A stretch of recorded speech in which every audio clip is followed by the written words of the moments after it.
বিসমিল্লাহির রহমানির রহিম। প্রগতি association Bangladesh PAB এখানে এসে যেটি আমি দেখতে পেলাম যে আমাদের রূপগঞ্জের উন্নত মানসিকতা কিছু তরুণ যারা এই প্রগতি অ্যাসোসিয়েশন বাংলাদেশ নামক এই সংগঠনটি যারা তৈরি করেছে, যাদের আমি প্রথমে প্রোফাইল দেখলাম যে তারা অনেকেই শিল্প সংস্কৃতি সামাজিক বিভিন্ন কর্মকাণ্ড এগুলির মধ্যে নিজেদেরকে নিয়োজিত রেখেছে, যারা পড়ালেখায় নিজেরা এগিয়ে আছে, যারা নিজেদের বিভিন্ন দক্ষতা যেমন দক্ষ বিতার্কিক হিসেবে নিজেদেরকে তৈরি করা থেকে শুরু করে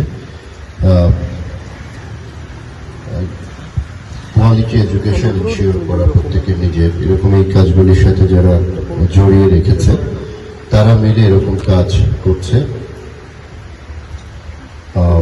আমি ব্যক্তিগতভাবে আমরা যখন ইউনিভার্সিটিতে পড়ার সময় কিন্তু আমি বিভিন্ন সামাজিক এবং শিক্ষামূলক সাংস্কৃতিক সংগঠনের সাথে আমি জড়িত ছিলাম। আমি প্রেসিডেন্ট ছিলাম কয়েকটা অর্গানাইজেশনের। আমার এলাকা ভিত্তিক এরকম সংগঠন, আমাদের ইউনিভার্সিটি বেসড বা জাতীয় পর্যায়ের একটা সংগঠনে আমি প্রেসিডেন্ট সেক্রেটারি এগুলা হিসেবে কাজ করেছি। তো আমাদের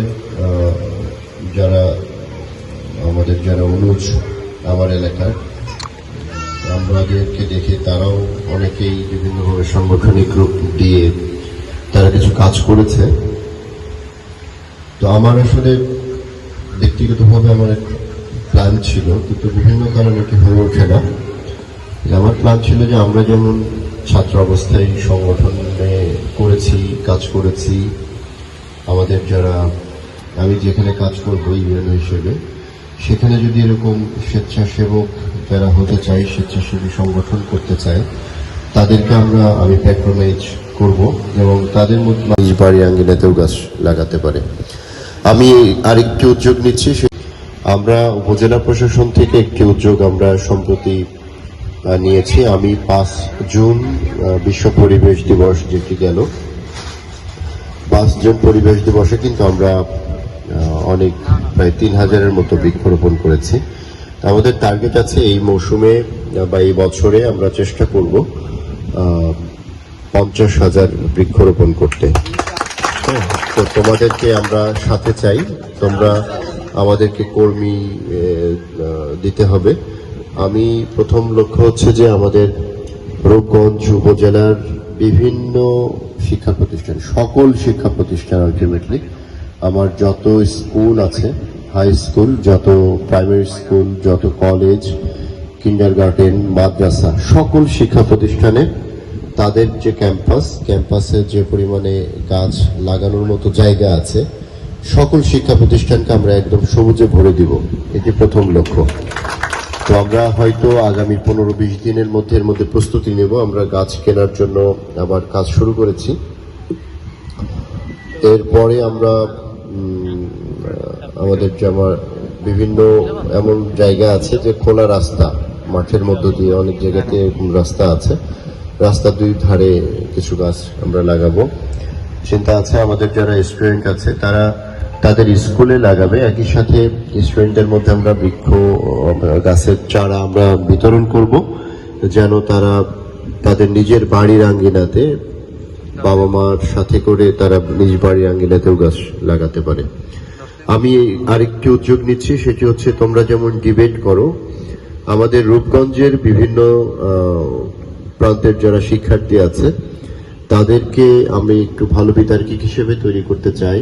তো এই জন্য আমি বিভিন্ন আমার মাধ্যমিক শিক্ষা কর্মকর্তাকে বলেছি, স্কুলের টিচার যারা তাদেরকেও বলেছি যে বিভিন্ন স্কুল থেকে ভালো মেধাবী যারা বিতার্কিক হতে চায় এরকম 10 বা 15 জন করে তারা দিবে। আমরা একটা বড় হল রুমে এই 300-400 জনকে একবারে আমরা একটু ওয়ার্কশপ করাবো ডিবেটের উপরে। এটা আমি উদ্যোগ নিচ্ছি।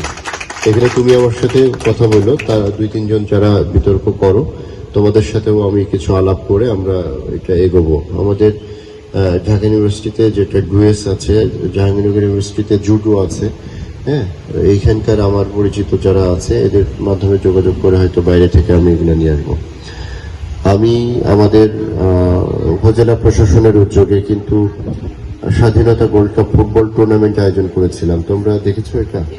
তা এটা কিন্তু আমার ব্যক্তিগতভাবে আসলে উদ্যোগ নেওয়া, সরকারি রেগুলার প্রোগ্রামের আওতায় ছিল না। একে আমরা খুব সফলভাবে করতে পেরেছি। তো আমি চিন্তা করছি যে আমরা বিভিন্ন স্কুল পর্যায় থেকে কিছু স্টুডেন্ট, আমরা খেলোয়াড়, ফুটবল খেলোয়াড় আমরা জোগাড় করব। তাদেরকে ফুটবলের বিষয়ে আমি কোচিং এর ব্যবস্থা করব, সেটা হয়তো 1 মাস 2 মাস 3 মাস যতদিন পারি। আমার পরিচিত ফুটবল কোচ আছে, যেন এই রূপগঞ্জে ফুটবলের একটা ভালো টিম আমরা তৈরি করতে পারি। হ্যাঁ। তারপরে আমার আরেকটি পরিকল্পনা আছে, সেটি হচ্ছে যে আমরা একটি শিক্ষা মেলার আয়োজন করব। শিক্ষা মেলা মানে 1 সপ্তাহ ব্যাপী বিভিন্ন স্কুল কলেজের স্টুডেন্টদের থেকে আমরা তাদের পার্টিসিপেশনে আমরা নিয়ে আসবো যে এদের মধ্যে একদম উপজেলা ব্যাপী ডিবেট কম্পিটিশন হবে, তারপরে উপস্থিত বক্তৃতা ইংলিশ বাংলা উভয় প্রতিযোগিতা হবে এবং রচনা প্রতিযোগিতা হবে, তারপর কুইজ কম্পিটিশন হবে, তারপর আমরা একটা সায়েন্স ফেয়ারের মতো করে এরকম করে করব যে বিজ্ঞান অলিম্পিয়াড বা ম্যাথ অলিম্পিয়াড এই টাইপের করে করব। ওই শিক্ষা মেলার মধ্যে এগুলা সবই থাকবে। আমরা এগুলো পরিকল্পনা করছি, খুব দ্রুতই হয়তো আমরা একটা করে প্রোগ্রাম ইনশাল্লাহ করব।